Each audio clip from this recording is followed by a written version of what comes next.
Peoples, I would like to again welcome you and yours to this humble building, which is like the world surrounding us, both expanding and falling apart.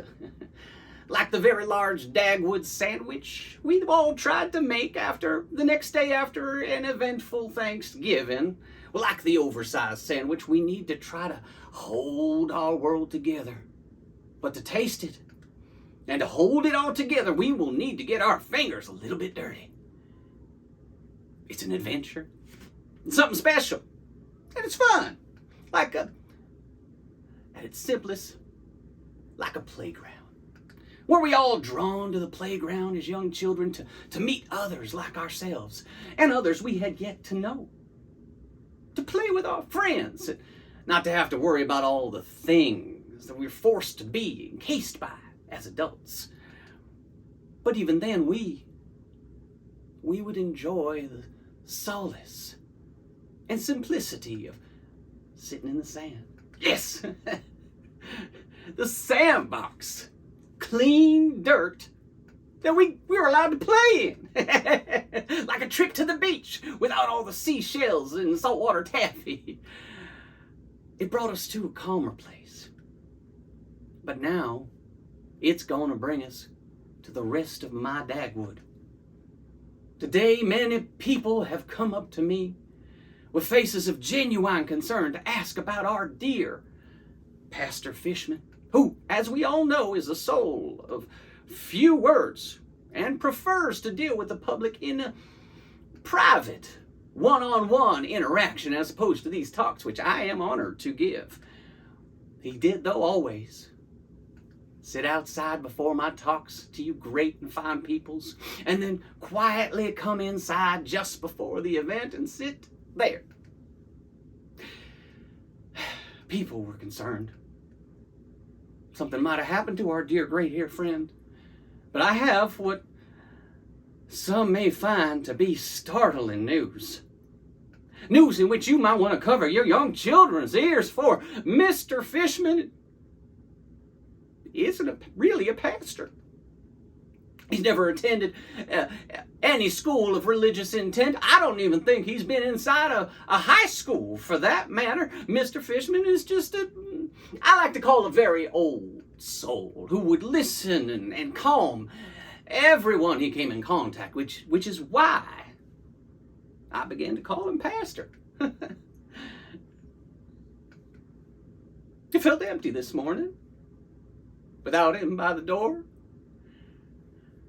I keep looking in the back at his empty chair for his little nod of approval.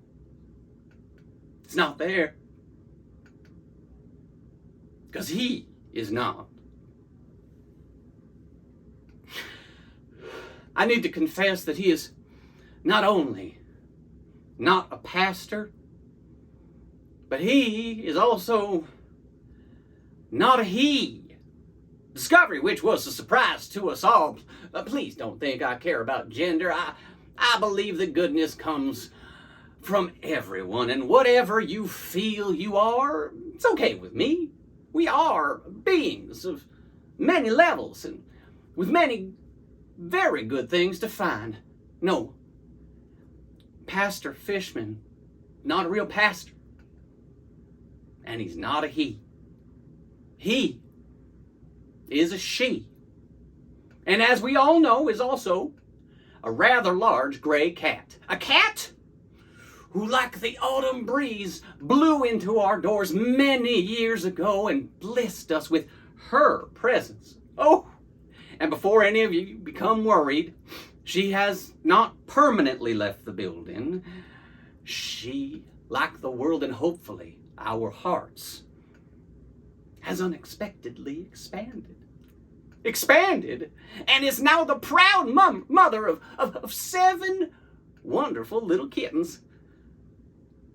She is now in Mrs. Harrison's basement in what used to be a playground sandbox.